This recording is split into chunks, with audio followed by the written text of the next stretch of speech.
city of the living God. Heavenly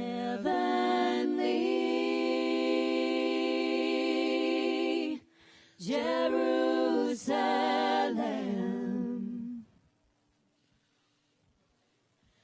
by his blood we have come.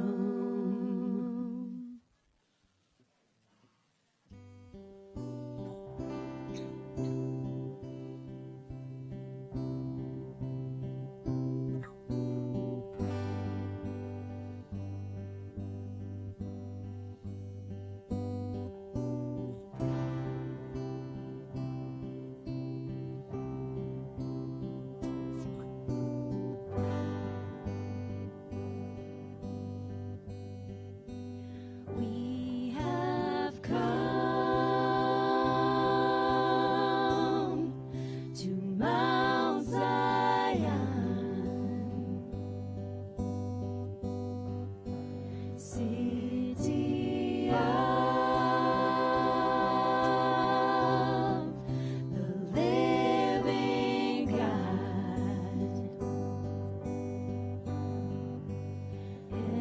Heavenly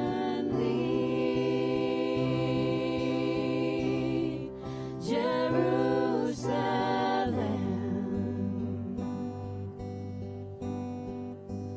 by his blood we have come. By his blood we have come.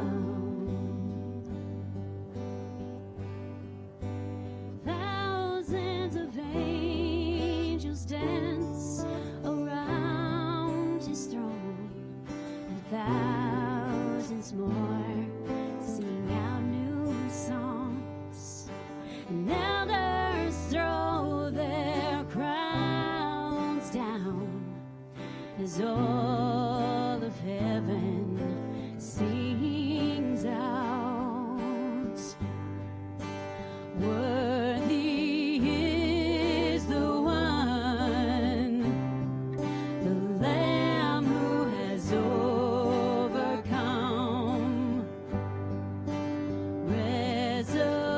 Resurrection love has raised us up again. Worthy is the one, the Lamb who has overcome. He has conquered death, and I will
Good morning.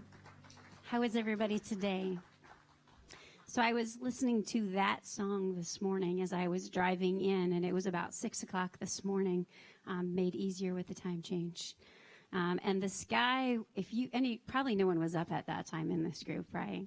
Well, you missed it, because the sky was so pretty. I mean, the entire thing, pinks and oranges and yellows, and I kept wanting to look at the sky and not the road because I was overwhelmed at the beauty. And it was one of those moments where you just know, you feel that presence of God. This is a glimpse of God.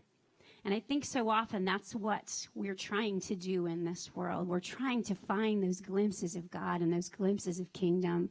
And sometimes they catch us off guard. We find them unexpectedly. So we find them in the spaces around us and the world around us and the beauty around us. And we find them in the people that we encounter around us. And I hope that as we come into this space today, that we catch a glimpse of God, that we find him in this space. Welcome to State Street Community Church. We're so very glad you're here.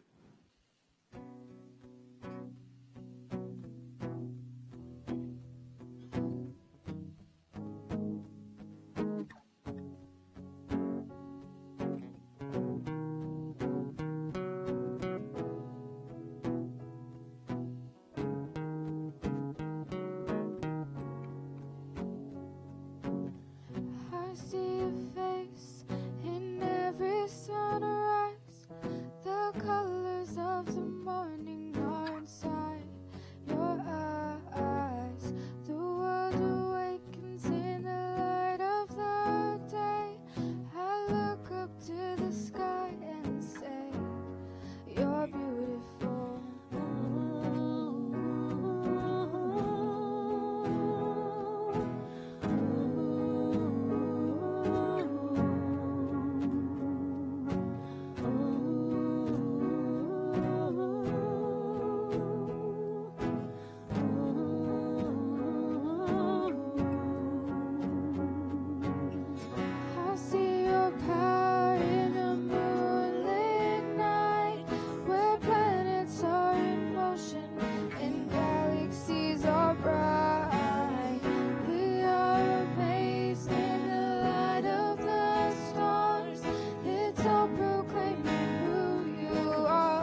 creation I sing praise to the King of Kings.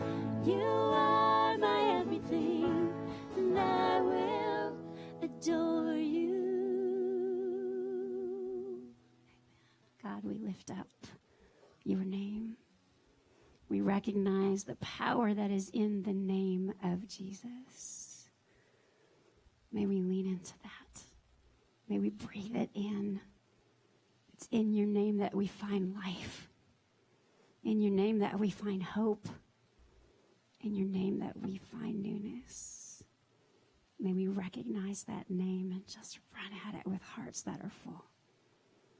It is in that name we do pray. Amen.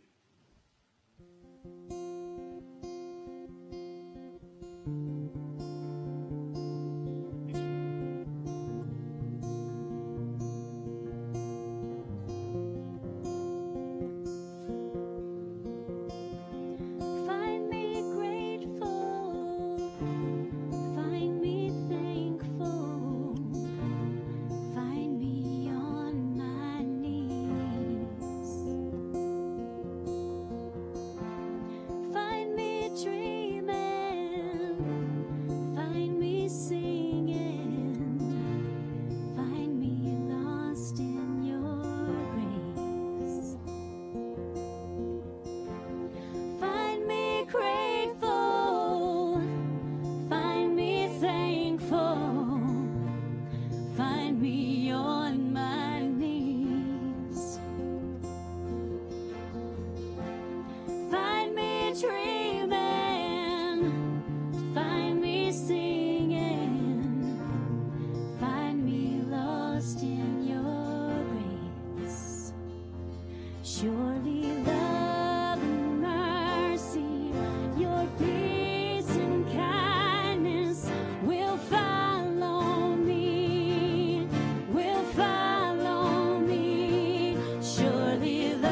You may be seated, and our middle school class is dismissed.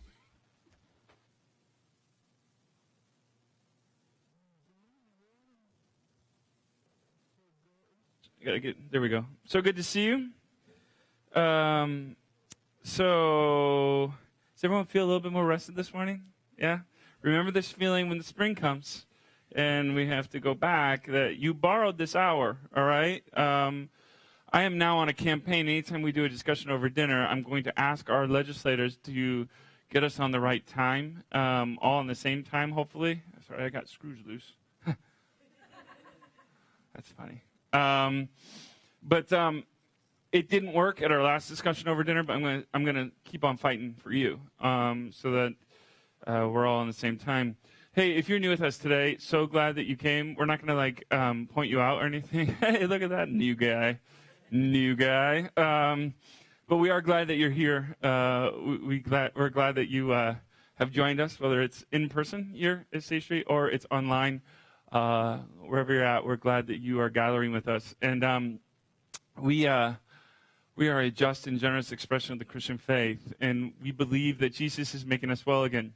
And as flawed but hopeful as we are, there are no perfect people here, and so you are invited into that. But we believe that God, in following the ways of Jesus, the ways of justice, the way of love, the way of mercy, the way of compassion, ultimately brings life to us and to those around us. And so if you are new to State Street, or just new to the faith, or just exploring what you believe, you have a place at the table here in this community. So we're glad that you're here.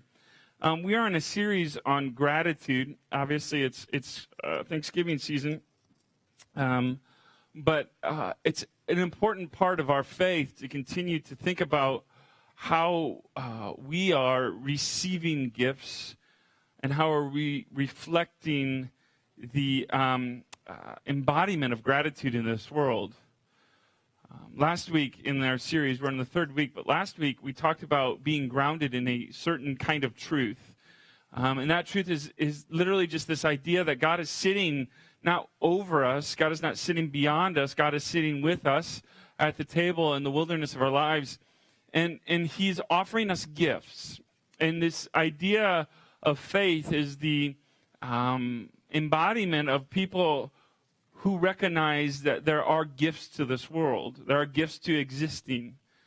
And as messy as life can be, as broken as it can be, as the need for lament exists, there's also gifts that are at the table with us, for us, through us. And every day we are seeking to recognize those gifts and seeking to recognize that to live, to be able to serve, to be able to love, to be able to be loved is a gift in and of itself. And so I'm not great at it. I'm not great at centering myself on gratitude every day, but I know that the need exists. And I know that you and I have no future in faith that doesn't rest on the idea of gratitude and the ability to recognize that our very life, our very existence, even when we don't feel like it, even when we can't barely see it, is a gift. Now, we're going to talk a little bit about this idea of scarcity mindset today. And scarcity mindset is something that economists and sociologists might talk about more than theologians or pastors. But we hear about this in the nonprofit world a little bit, because scarcity mindset is one of the kind of human behaviors that explains why we do some of the things that we do, right? Why do we act the ways that we act? Why do we behave with these types of behaviors? Why do we choose to do these things? Well, sometimes the idea is that we are operating on a scarcity mindset. And so what is a scarcity mindset? A scarcity mindset is just the belief that there will never be enough, whether it's money, food, emotions, or something else entirely. And as a result, your actions and your thoughts stem from a place of wanting, a place of lack, a place of thinking that there's not enough. I equate this a little bit to, for me, food is a scarcity thing. And not that I'm lacking of food at all. But when I was younger, my mom raised us in kind of a low-income home, and we had 4 kids, and my mom, she was a single mom much of that time, but I was the youngest of 4. And so my brothers, my oldest brother's 5.5 years older than me. My second oldest brother, Brandon, is 4.5 years older than me. My sister's almost 2 years older than me. Now I was the youngest. Now, I was the littlest up until maybe 17. Then I became the biggest. And then I discovered Jesus, and I stopped wanting to fight. Now, my parents, or my grandparents told us that one day, or told me anyway, that one day, Nate, the beatings that you take on the behalf of your brothers will then one day be turned into you being bigger than them. You will be bigger than them, and you will be able to give the beatings back. But what happened is I met Jesus, and I didn't want to beat him up anymore. I finally got bigger, but it didn't matter. So then I got this idea that, okay, well, I'm the 4th child. What if there's not enough for me? I'll tell you this. My brother, Brandon, as loving as he is, told me that, hey, Nate, you're the 4th one. Do you know that God just gave you the scraps of our family? He said, God gave me the strength. He gave Ryan all the brains. He gave Heather, well, she's a girl, and he gave you whatever left. I thought, oh, that's not very nice. What do I do with that? And I kept on thinking, okay, how do I survive? What do I do? And a scarcity mindset came in. So my scarcity mindset really impacts the way I look at food. I was always afraid that there was never going to be enough. I was the littlest, so what do I do if there's not enough? How do I get big enough to beat up my brothers? If I can't eat enough food, what if our cabinets don't have enough food in them? What do we do? And what's funny is we always had enough. We didn't lack. We had enough. But this mindset has impacted me as an adult because my wife will tell you whenever she cooks dinner, but typically, or especially whenever she cooks dinner for more than our family, like if we're inviting somebody over, my fear is there's never enough. There's never enough. That's all we're going to make? You know there's going to be 10 people here.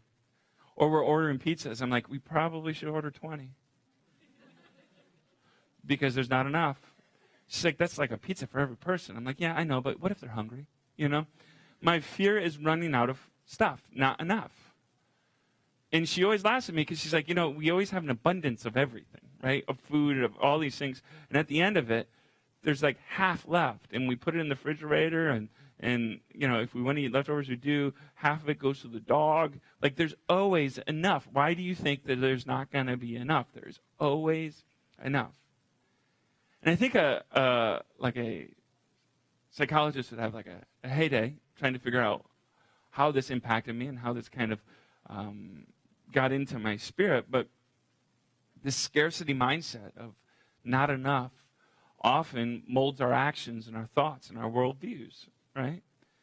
Because when you're afraid that there's not enough, it will then make you do certain things so that your actions get enough, right? It's a survival type of mindset. We need to survive. If you have something, that means then I don't have it. If you have more of the thing that I have, then I need more too. Scarcity prioritizes me over you because I need what you have. It prioritizes us over them. You have more than me. They have better things than we do. See, it then becomes, when you have stuff, the scarcity mindset then becomes, I'm afraid to lose the things that we have because I'm afraid to go back to the place where I didn't think we had enough. Right? And when you're afraid to lose something, you tend to focus on it obsessively. I'm afraid that I'm not going to have enough, or I'm afraid I have enough right now, but I won't have enough tomorrow. And you tend to focus on it obsessively. It gives you tunnel vision. It makes you short-sighted because you're afraid to lose it. You now finally have it, and you're afraid that you're not going to have it forever, you're not going to have it long enough, or that somebody's going to take it from you. And so you just obsess about the very thing that you're afraid to lose. And this could be in money, right? That you're just so afraid you're going to lose it. You're not going to have enough. So you obsessively try to focus on it, and you try to put more and more in the bank or put more and more in retirement. You're just obsessed about it. You don't have any fun in life because you're obsessed about not having enough. And your obsession has made you so hyper-focused and so nearsighted that you can't see the good things around you, or maybe the good things in your future, because you're just so focused on what you might not have if you don't focus on it. Scarcity tells us that there's never enough, right? And so sociologists talk about the scarcity mindset impacting people in low-income environments because scarcity, when you have little things or when you're worried about always not having enough, you tend to not think about 401ks, right? You tend to not think about what will happen in the next 6 months because you're only worried about what's going to happen tomorrow. Am I going to have enough tomorrow? Am I going to have enough to make it? And so then you make decisions that will impact your day or your next day, but you don't necessarily always make the wisest decisions that impact your next 6 or 12 months. Why did you do that? I don't know. I was just worried about surviving.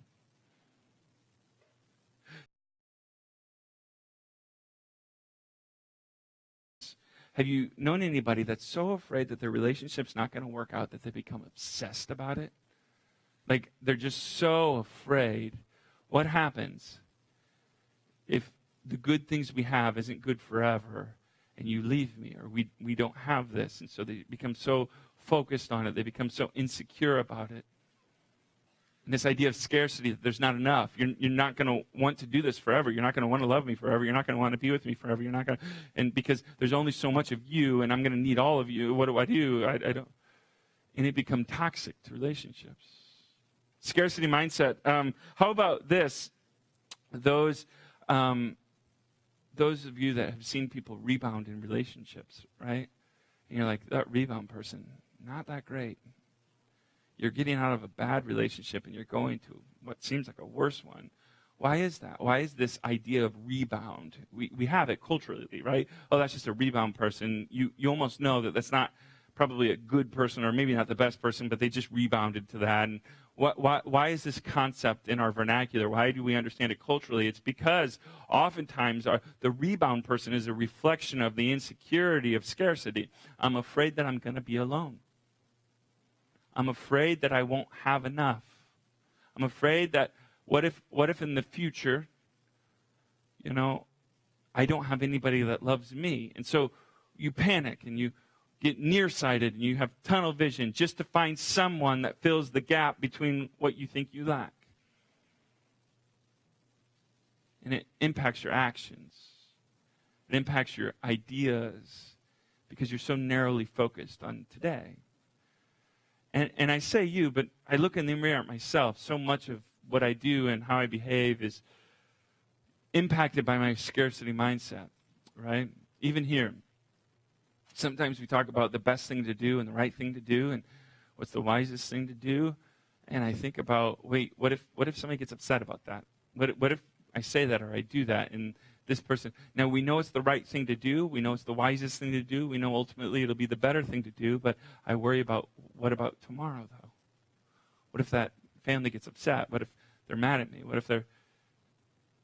And I don't have their approval. I don't have their love. I don't have their companionship or their friendship or their partnership in ministry. What happens? Today, I want to think about how scarcity and abundance impacts our view of community, right? So sometimes our view of scarcity and that there's not enough can impact the way you view community, the way you view others. And then it makes you do things that are maybe unloving or unkind. And this idea of scarcity really impacted the early church and the people in the movement of God. And it typically made them become less neighborly, less loving, less kind.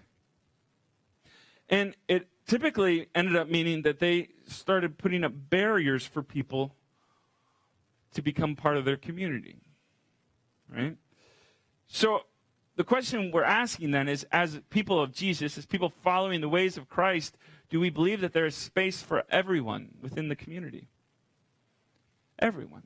Wherever you're coming from, wherever you're at, is there a place for you? Is there enough of God for everyone? Is there enough grace? Is there enough love? Is there enough mercy? Is there enough justice for everyone? In this world, in our community, in the church, is there enough? Sometimes when we encounter troubles in this world, or when we read the news or, follow along what's happening in the world, we find ourselves growing more and more callous towards people. And then our fear of people, our judgment of people, kind of is toxic to us. And then we're afraid that if those people become part of our community, what will happen? Will we lose our community? Will we lose the thing that we know? Will we lose what we thought was true? We can become more judgmental, but really what it is less hopeful. We can believe that there's not enough. If we let them in, what happens? Not enough grace, not enough Jesus. So today, let's dissect some of these things, some of our own impulses towards scarcity, and ask if we are allowing scarcity mindsets to impact our lives and our faith, if it's getting in the way of truly living well, if we are making decisions on short-sighted notions of scarcity, or are we believing that God is abundant and he invites us into an abundant faith? So if you have your Bibles, open up to Genesis 1 or Exodus 16, either one. We're going to be in both. We're going to go through Genesis really quickly, though. But if you don't have your Bibles, it's okay. Download our app on your mobile phone, on your mobile telephone, either on Android or iPhone or Apple platforms. And in the app, you'll find all kinds of fun stuff. You can contact us. You can submit your Connect card. You can sign up for things. You can listen to the podcast. You can also see the sermon notes and also read the Bible through your own app, through the State Street app. Fun. So anyway, we're going to be talking about the Old Testament idea of scarcity and abundance, getting and informing the New Testament. So in Genesis, God creates, right? And the world is formless and void. Tohu vabohu. It is in disorder. It is chaos. There is not a purpose and meaning to existence yet. And our ancestors in the faith say the Spirit of God, the Ruach, God breathes into existence and order happens. Right? Where there was not meaning, there is meaning now. Where there was disorder, there is order now. Where there was hatred, there is love. Where there is division, there is unity with God, with each other, with the environment around them. And so out of this becomes this idea that God creates abundantly. God gives names, gives order. And these great gifts become all of creation. And over, God says, that's good, that is good, that is good. Then he creates humanity, and God says, it is very good. So we have this creation that is a great gift. It is a good, very good gift. And it's filled with abundance. It's teeming with life. There is enough for everyone. There is enough for Adam. There's enough for Eve. But the scarcity mindset for them that, wait a second, what if I don't know the things that I'm supposed to know? What if I don't have the things that I think I need to have? What if God's holding back on us about something we ought to know? This scarcity mindset makes them short-sighted. And the good gifts of God, what they thought they had, a place, a location, a vocation, an identity, get pushed to the outside. And the people of God start wrestling with this. How do we live within an abundant mindset that God has given us all that we need? We do not live in lack. We have what we need. We don't always have what we want, but we have what we need. Even on days filled with laments, we can find things that we have that are great gifts of God. This world is a great gift of God. This sunset is a great gift of God. The air in our lung when we walk outside as it's getting colder is a great gift of God. our families, our friends. Great gifts of God. The show West Wing, a great gift of God. And we realize that we live in this abundance, but then fairly quickly we see that there's these forces that live within this system of scarcity. And this system is Pharaoh, right? This idea that there's not enough. There's not enough. There's not enough food. There's not enough there's not enough land. There's not enough for him. And if there's not enough and we lack, then people will rebel and revolt. His short-sighted fears end up propelling him to do things that are awful.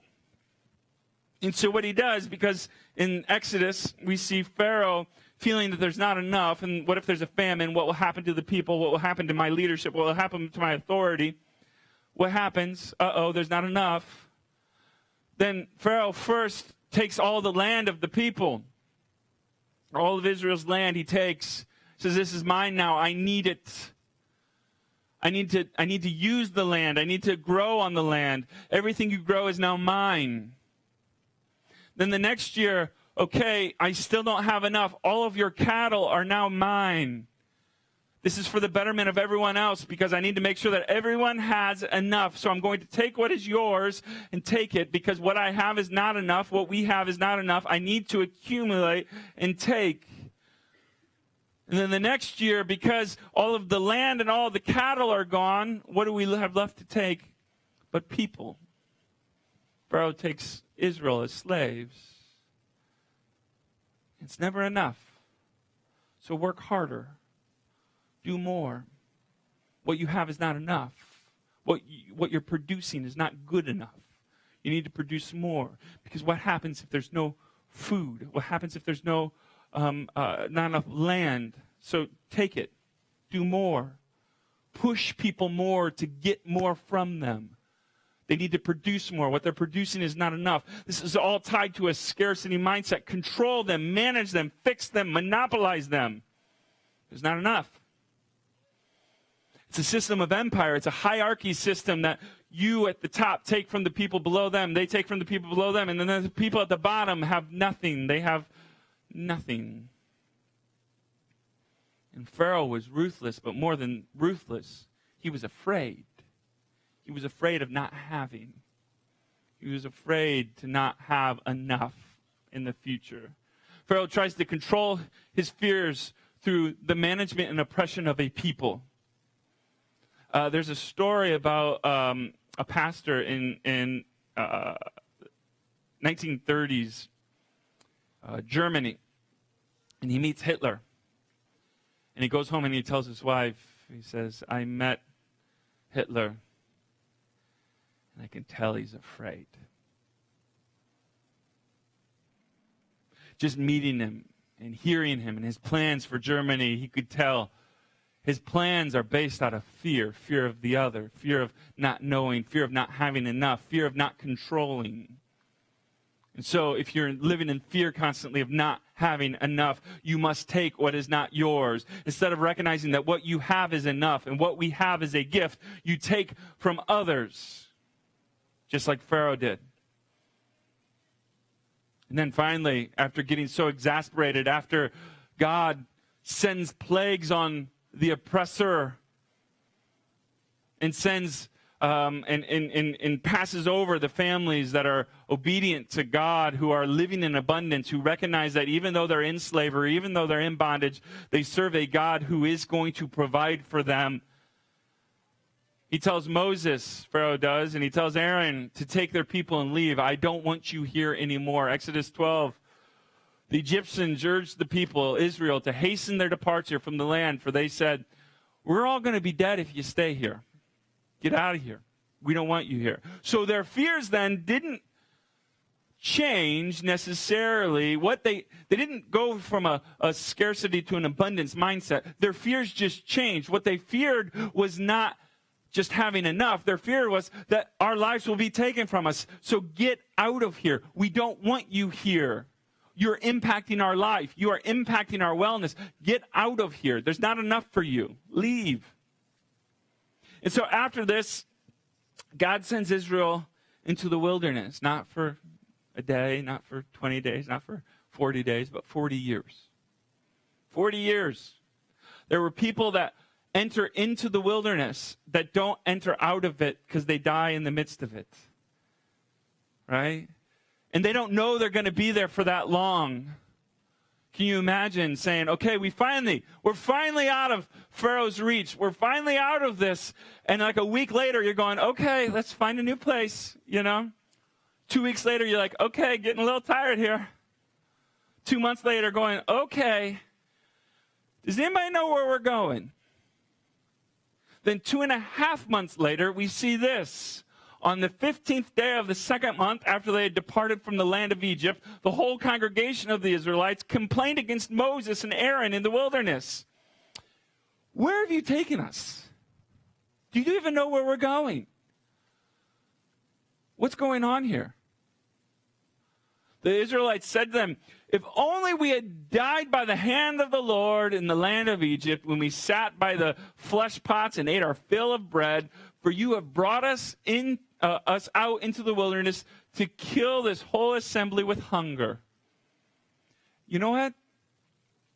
It's better to be back with Pharaoh and be dead than it is to be alive and with you. That's hurtful.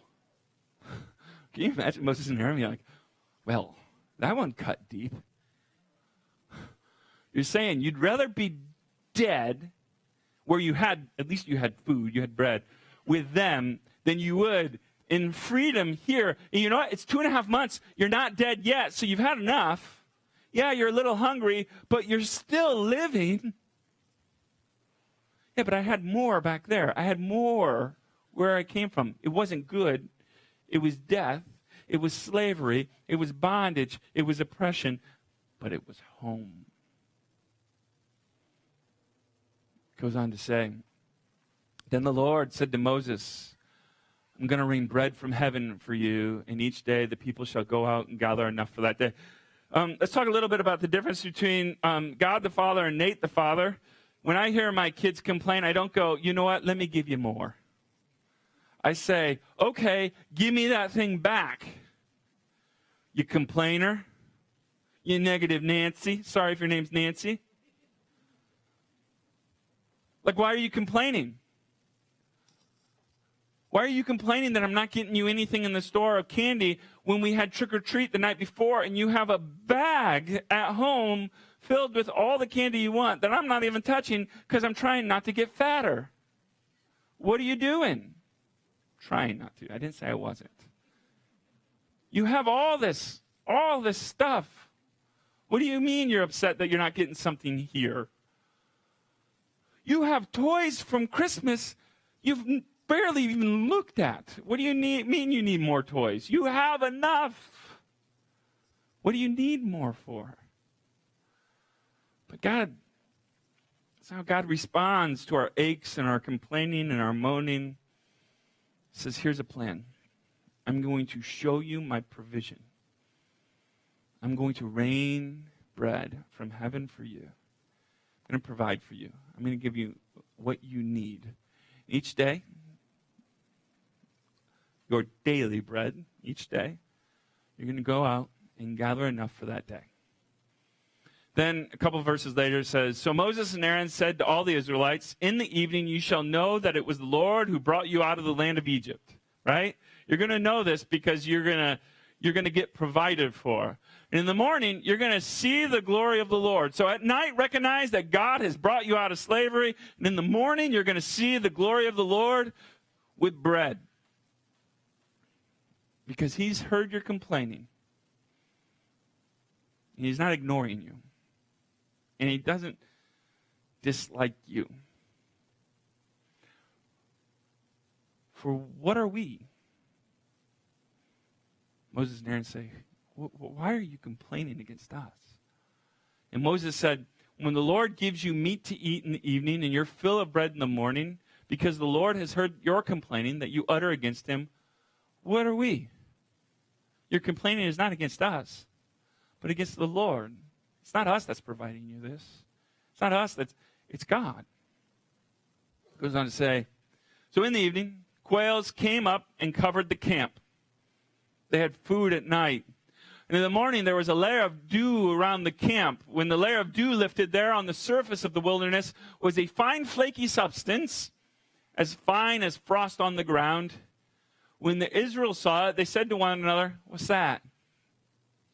Literally, manna. The word manna, you've heard it, manna from heaven, just literally means, what's that? It's not like, oh, manna means bread. No, manna means, what's that? For they did not know what it was. Moses said to them, it's the bread that the Lord's given you to eat.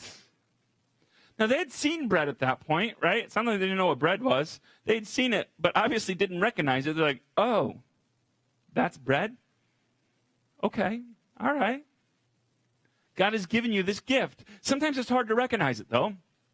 Right? Sometimes it doesn't look like the form we want it to look, but it is the gift that we've been given, and it will sustain us. This is what the Lord has commanded. It says, gather as much of it as each of you needs, an omer to a person according to the number of persons. If there's 7 of you, take 7 omers, all providing for those in your own tents. The Israelites did so, some gathering more than they needed, some gathering less. But when they measured it with an omer, those who gathered much had nothing over. Well, apparently God gave them what they needed, and those who gathered little had no shortage. They gathered as much as each of them needed. And Moses said to them, let no one leave any of it over until morning. You need to eat what you've taken. This is your daily bread. Use it daily. Don't stock a bunch of it. Just God said he's going to provide daily. Let's eat what we need to daily. Let's not leave any of it over. Let's trust that tomorrow God will provide. But a scarcity mindset says there's not going to be enough. Even though God has promised this, I'm still afraid. How about we just keep like 2 or 3 days? I'm not saying 5 months. I'm not unrealistic. Just a couple days. But Moses says, no, that's not what God's doing here. He's given us our daily bread. But they didn't listen to Moses. Some left part of it until morning, and it bred worms and became foul. And Moses was angry with them. Morning by morning, they gathered, and as much as each needed, but when the sun grew hot, it melted. They tried to live within a scarcity mindset. There's not going to be enough. We have what we need, but I need a little bit more. And God would only let them have their daily bread. And it goes on to say, verses later, the Israelites ate, hey, what's that? For 40 years. Until they came to a habitable land. They ate manna. Until they came to the border of the land of Canaan. God provided for them. See, this story is deeper than just manna, God.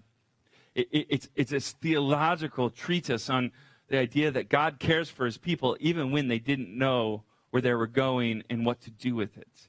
Even when their impulses are to hoard, God still cared for them and showed them that he is providing for them in ways they don't understand. That God is faithful, even when we don't always have the right kind of understanding of where we should be and what we should do. See, the story of Passover is the celebration of God's abundant gifts for everyone, right? The ancient Israelites leave slavery. They're no longer controlled, dictated, managed by Pharaoh. No longer do they have to live within the realm of scarcity. God promises them the land of milk and honey. They have passed over from their scarcity to abundance, and yet they still struggle. They struggle with understanding this truth. A generous God gives the gifts of life. It's a simple truth. A generous God gives the gifts of life over and over and over again. And they wrestle with that. What happens if we don't have enough? What happens if we don't have enough land? What happens if God's not going to provide for us? Go take. So then we go into the New Testament, and this truth of God's generous gift giving us, and what we have is enough, is a wonder. It's a miracle. It's irrational, but God's gift and love transcends our understanding of the market economy of, we are only what we get. Our value is only what we have. Everyone had enough. There's no need to quarrel. There's no need to marginalize. There's no need to take what's not yours. There's no need to push aside. There's no need to put a fence around something because you're afraid that you're going to lose it. You have enough. I love the story in the New Testament when Jesus, the disciples are afraid that there's not going to be enough to feed the hungry because there's 5,000 of them, and he takes what little they have and multiplies it and feeds 5,000 with just a couple loaves and a couple fish and shows them that God will provide abundantly in the midst of what you're struggling with. There is enough. The Eucharist, which we're about to receive here, is a meal commemorating these events, right? The events of the Passover. Jesus graciously gives and shares with the disciples even when they're afraid of what is going to happen. Right? Notice that the disciples receive the first Eucharist and they're not perfect. Some would even say they're unworthy to receive it, right? Judas betrays Jesus. Peter denies Jesus. And Jesus knows it's going to happen. Yet, God gives to people who are going to be disobedient, to people who are going to be unfaithful. Because a generous God gives the gifts of life even to those who don't understand it or don't fully appreciate it.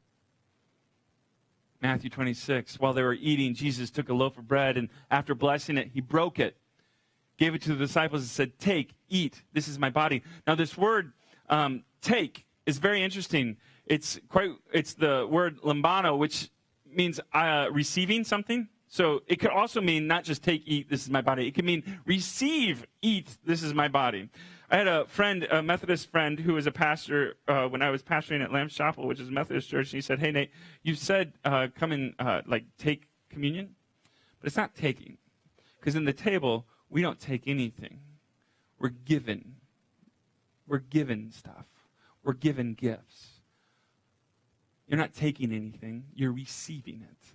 You're receiving good gifts given to you by God, and you're made abundantly clear that the table has enough for everyone. Because a generous God gives the gifts of life. And at the table, you're reminded that a generous God gives the gifts of his life. Not because you're worthy, not because of the work that you've done, not because you need to take it, but because a generous God gives. For God so loved the world, he what? He gave. He gave. Galatians is the book in the New Testament where the Apostle Paul is wrestling with those Christians in Jerusalem who are having a hard time with a larger table, right? Because we can invite other people into the faith, but make sure that they do the right things and they say the right things and they eat the right things, right? It's a purity thing. You're not telling them that they're in sin. You're not telling them that they're broken. You're not telling them that they're defiling themselves by doing all the things that we've been doing. Now, for Paul, what really kind of motivated him was this idea of equality in the kingdom. There is no Jew or Gentile. There is no Greek or Scythian. There is no male or female. In the kingdom of God, there is just people in need of receiving good gifts from God who are honoring and humbled to receive it. And this argument happens between the Jerusalem Christians and the Apostle Paul.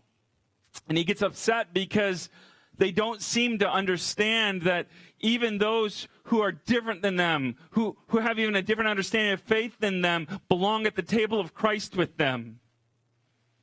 Galatians 2 says, "On the contrary, when they saw that I had been entrusted with the gospel for the uncircumcised," what is the uncircumcised? It just literally means Gentiles, those who are on the outside of, they're not Jewish by birth. They're outside. This is where Paul went in Antioch and all over the Mediterranean. He preached the gospel to the Gentiles.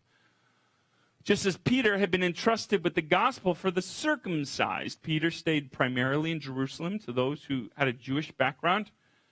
For he who worked through Peter, making him an apostle to the circumcised, also worked through me in sending me to the Gentiles. Who is he? Jesus. Jesus sent him to pastor and minister and proclaim the gospel to those in Jerusalem, primarily Jewish people in Jerusalem.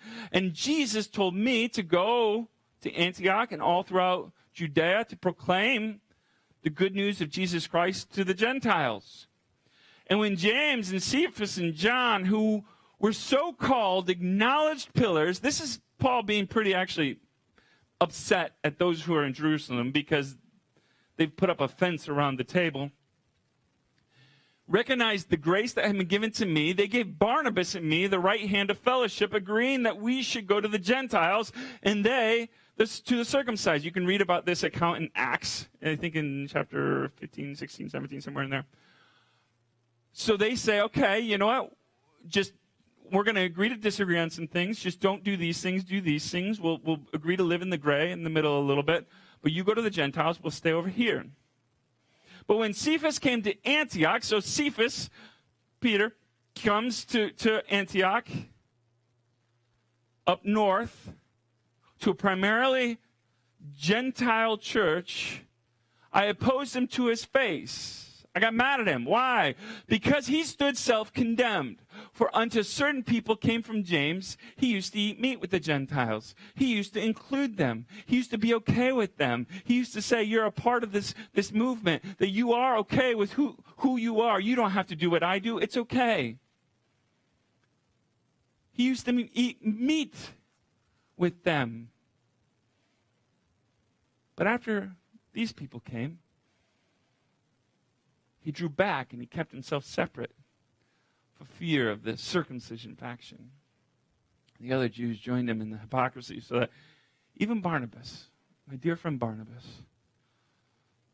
my co-laborer, my friend, my partner, was also led astray by their hypocrisy. Because they, for fear that there's not enough, separated themselves from the group. But when I saw that they were not acting consistently with the truth of the gospel, the truth of the good news, I said to Cephas before them all, if you, though a Jew, live like a Gentile and not like a Jew, how can you compel the Gentiles to live like Jews?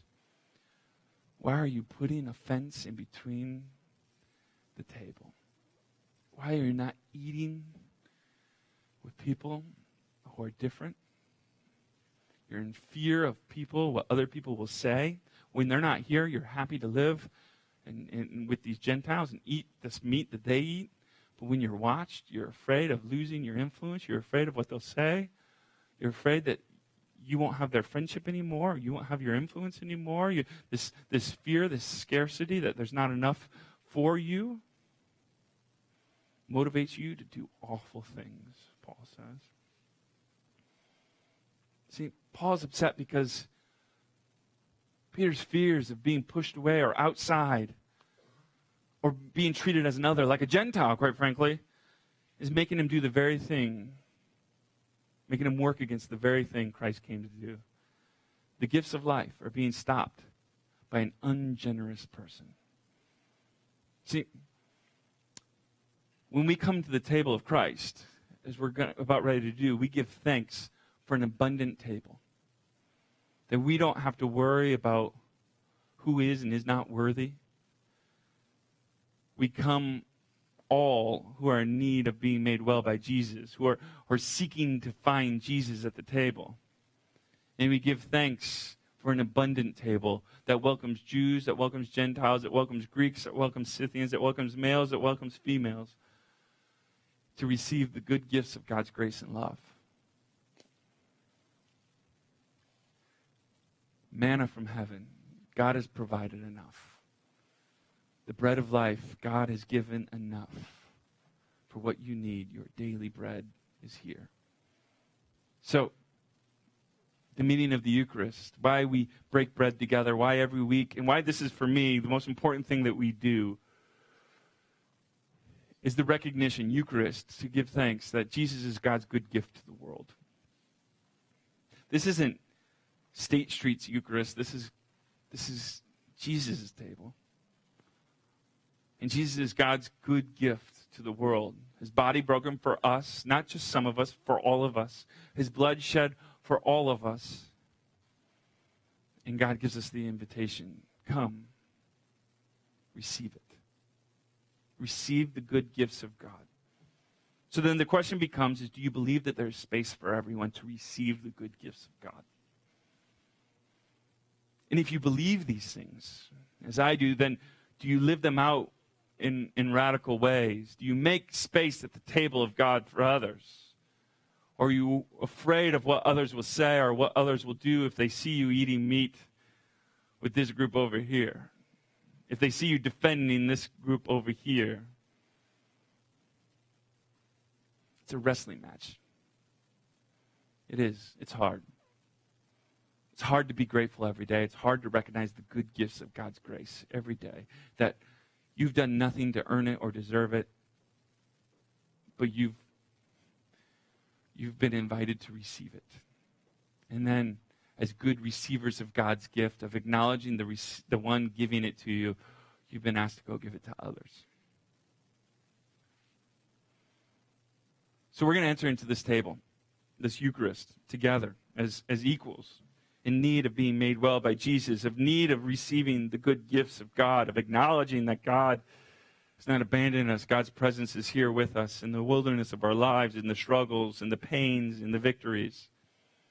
We enter into this table not as people that have everything figured out, but as people who acknowledge the truth that Jesus is God's good gift to this world. And the ways of Jesus, the way of compassion, the ways of peace, the way of love, the way of forgiveness, the way of mercy, the way of empathy, of self-control is ultimately the way to find life. And as we struggle to find that life in this world, in the chaos around us, we receive our daily bread from God that tells you what you have and who you are today is enough. Is enough. So we repent of the areas of our life where we chose the path of darkness over light, where we chose the path of division over unity, where we decided that there's not enough kindness, there's not enough love, so we tried to package it all in instead of sharing it abundantly. And we thank God for these gifts. And we come and receive them humbly, graciously, and ready to share them with the world. Will you pray with me the Lord's Prayer? Our Father in heaven, hallowed be your name. Your kingdom come, your will be done, on earth as it is in heaven. Give us this day our daily bread, and forgive us as we also have forgiven our debtors. And lead us not into temptation, but deliver us from evil. Amen. The tables of Christ are open.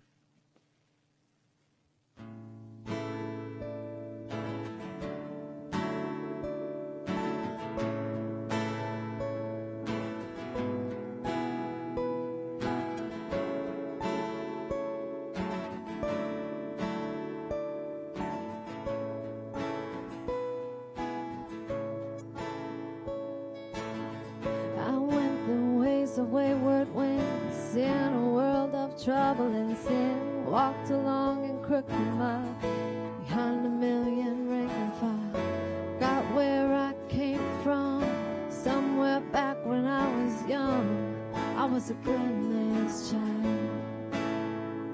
'cause I lost some nameless things. My innocence flew away from me. She had to hide her face from my desire to embrace forbidden fire. But at night I dream she's singing over me. Oh, oh, my child, come on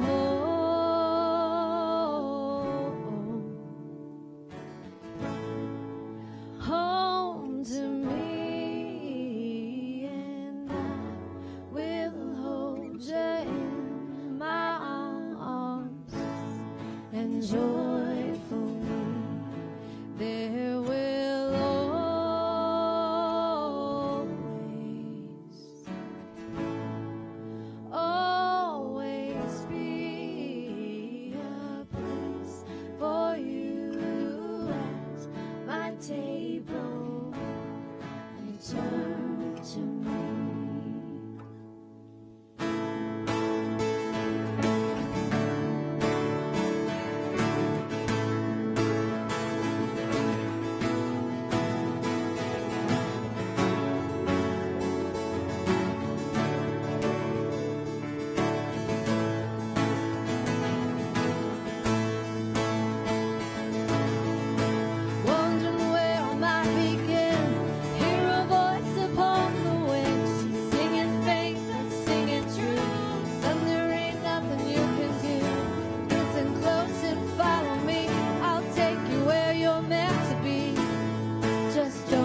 there will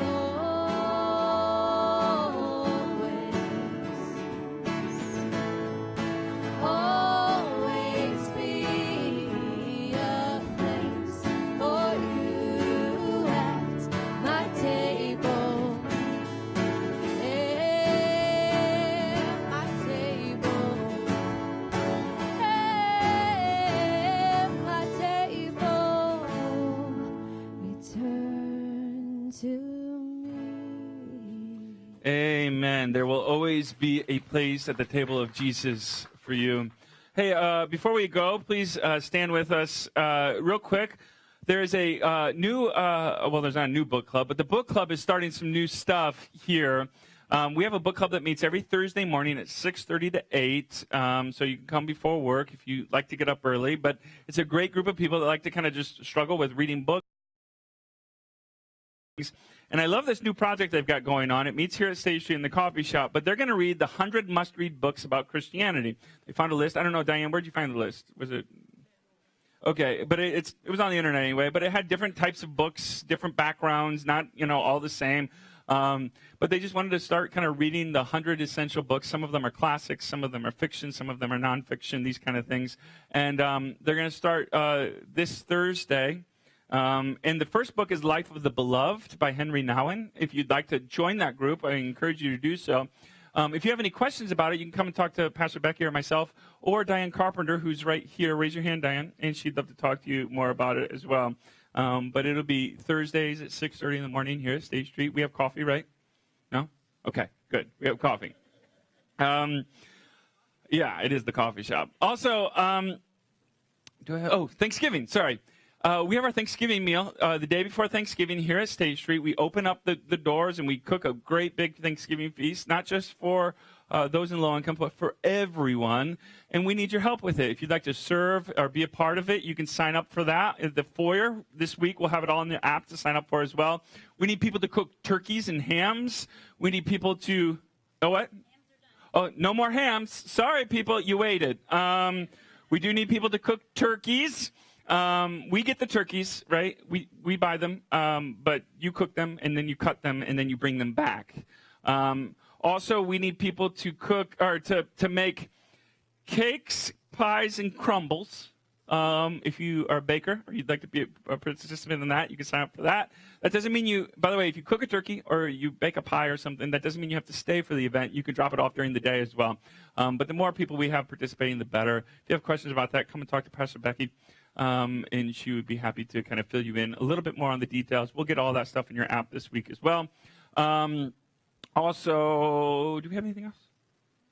No? Okay, good. I forgot to tell you guys a couple weeks to put your chairs up, and I feel bad about that ever since, so I got to check. Hey, your Connect cards. If you want to connect with us, talk about your next step towards Jesus, want to serve here, download our app and fill out your Connect card and send us a message through that, and we'd love to do that. And if you want to participate in giving here and reflecting God's generous gifts to you by helping the mission and the movement of the State Street Community Church, you can give in a couple different ways. There's giving boxes in the foyer. You can go online to statestreet.tv and set up online giving. It's safe, secure, and very simple. Or download our app and give through there as well. Every gift matters to us. Hey, this week, I encourage you every day to start your day off with something that you're grateful for. Maybe it's just that you have another day. Maybe it's just to pray that you're trying to be more aware of the things that you have to be grateful for, the people that come into your path, the good things that happened, the things that you saw, the things you experienced. Maybe it's just one thing that day. But try to remind yourself and try to remember and try to set your day on gratitude. Go out in the love of the Father and the peace of His Son, Jesus Christ, and in the movement of the Holy Spirit. You are dismissed. Peace be with you.